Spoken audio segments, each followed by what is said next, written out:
एक दूसरे से जिनकी समानता रहती थी वो आज पुनः एक साथ हैं। लेकिन गांव के लोग तो कह रहे हैं अब चिल्ला चिल्ला कर कि ईवीएम से चोरी हो रहा है, हम वोट किसी और को देते हैं फिर भी वो भाजपा में वोट चला जा रहा है। देखिए, जो आरजेडी के गुंडे हैं वैसे लोग कहते हैं ये सारी बातें। तन संस्कृति में बसे हुए भारतवर्ष में जब राम मंदिर का निर्माण हो रहा है तो ये लोग यज्ञ में हड्डी डालने का काम करते हैं। सम्राट चौधरी कहते थे बार बार अपने प्रेस कॉन्फ्रेंस में कि अब हम किसी को अपने कंधे पे नहीं बैठाएंगे, भाजपा खुद का सीएम बनाएंगे और नीतीश कुमार के लिए कल्याण बिघा में हम कुटिया बनवाएंगे। इस बयान पे आप कैसा देखिए, 4 लाख रोजगार पे क्या कहेंगे आप? रोजगार घर से लाके वो दिए थे। तो एनडीए की सरकार में एक तरफ आदरणीय प्रधानमंत्री नरेंद्र मोदी जी के नेतृत्व में बिहार भाजपा के कार्यकर्ता, बिहार भाजपा के नेता सबके सम्मान के लिए लड़ाई लड़ रहे थे, गुरुओं के सम्मान के लिए लड़ाई लड़ रहे थे। लाठियां किसने खाई? लाठियां हमने। कार को उस समय की जो तत्कालीन मुख्यमंत्री जो हैं उनको बदनाम करने की कोशिश की उन्होंने। देखिए, बिहार में डबल इंजन की सरकार बन चुकी है और मंत्रिमंडल का भी गठन नहीं हुआ है। तो आज हमारे साथ मौजूद हैं सुमित शशांक जी, जो कि बीजेपी के फायर प्रवक्ता हैं। हम इनसे ही जानते हैं कि बिहार में डबल इंजन की सरकार बनी है और उधर महागठबंधन जो टूटा है तो तेजस्वी यादव जी का बयान आता है कि हमने 14 महीने के अंदर 2.5 लाख से ऊपर नियुक्ति पत्र बांटे हैं गांधी मैदान से।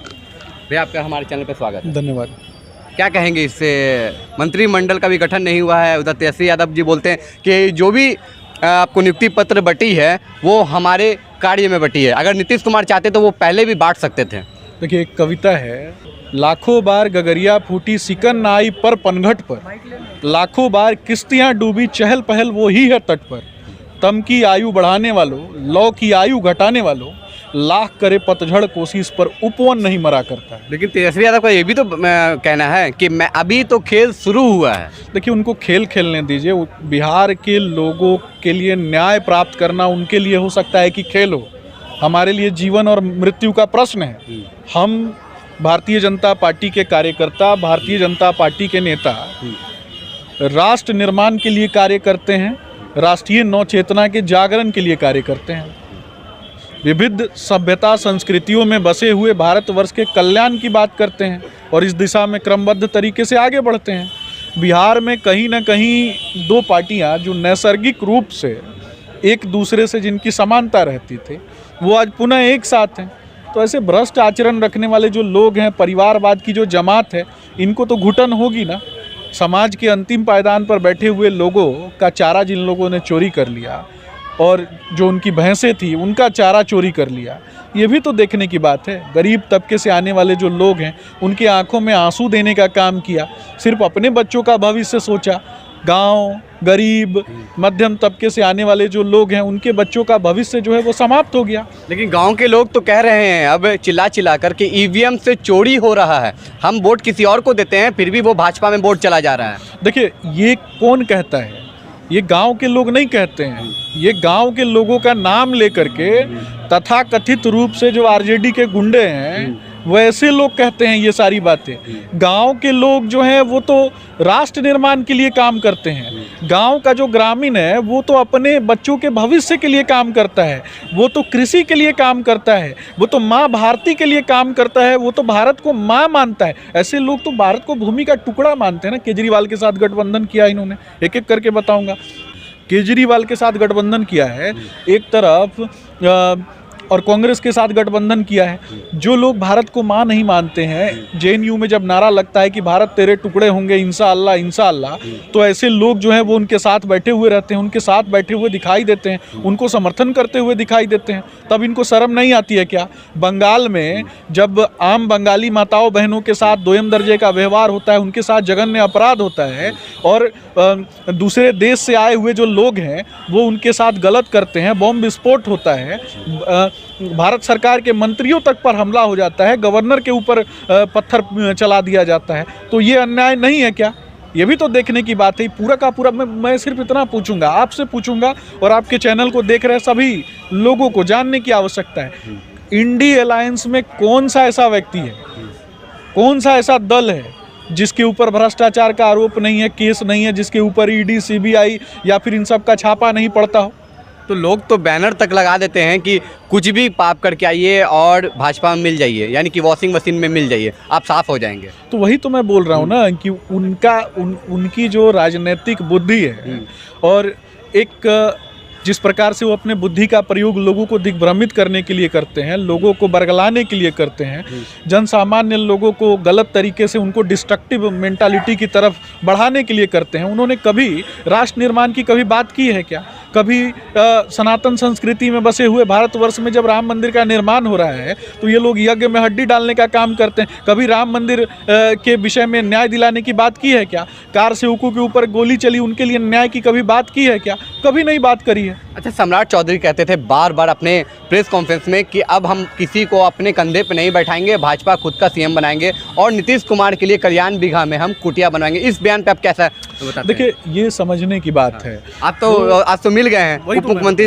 बन चुके हैं सम्राट चौधरी जी। ये समझने की बात है। बिहार के माननीय मुख्यमंत्री आदरणीय नीतीश कुमार जी ने लगातार भारतीय जनता पार्टी के साथ खड़े होकर जंगल राज पार्ट 1 के खिलाफ लड़ाई लड़ी।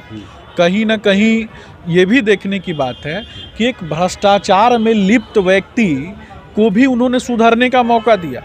ऐसे लोग जब नहीं सुधरे तो दो जो नैसर्गिक पार्टियां हैं वो जब एक साथ हो गई तो लोग जानबूझकर फूट डालो राज करो की नीति अपनाना चाहते हैं। अच्छा, कांग्रेस तो इसमें एक्सपर्ट है। 4 लाख रोजगार पे क्या कहेंगे आप? रोजगार घर से लाके वो दिए थे कि नीतीश कुमार जी ने दिया था रोजगार। रोजगार किसने दिया? रोजगार मुख्यमंत्री जी ने दिया ना। और रोजगार किसके, ये जो रोजगार का जो सृजन किसके काल से शुरू हुआ था? ये रोजगार प्रदान करने का सृजन जो है ये एनडीए की सरकार में हुआ था। वैकेंसी किसके समय में आई? एनडीए की सरकार में आई। ये समझने की बात है। तो एनडीए की सरकार में एक तरफ आदरणीय प्रधानमंत्री नरेंद्र मोदी जी के नेतृत्व में बिहार भाजपा के कार्यकर्ता, बिहार भाजपा के नेता सबके सम्मान के लिए लड़ाई लड़ रहे थे, गुरुओं के सम्मान के लिए लड़ाई लड़ रहे थे। लाठियां किसने खाई? लाठियां हमने खाई, भाजपा के कार्यकर्ताओं ने खाई। लाठियां किसने चलाई? लाठियां राजद के जो प्रायोजित जो गुंडे थे उन लोगों ने लाठी पत्थर चलाया। सरकार को उस समय की जो तत्कालीन मुख्यमंत्री जो हैं उनको बदनाम करने की कोशिश की उन्होंने। मोदी जी का तो नारा हमेशा रहता है सबका साथ, सबका विश्वास, सबका विकास, लेकिन कुछ लोग जो हैं मुसलमानों को बरगला रहे हैं और कह रहे हैं कि भाजपा मुसलमानों के साथ गलत कर रही है और कुछ लोग भाजपा ही को बदनाम कर रहे हैं कि भाजपा मुसलमानों की दुश्मन है।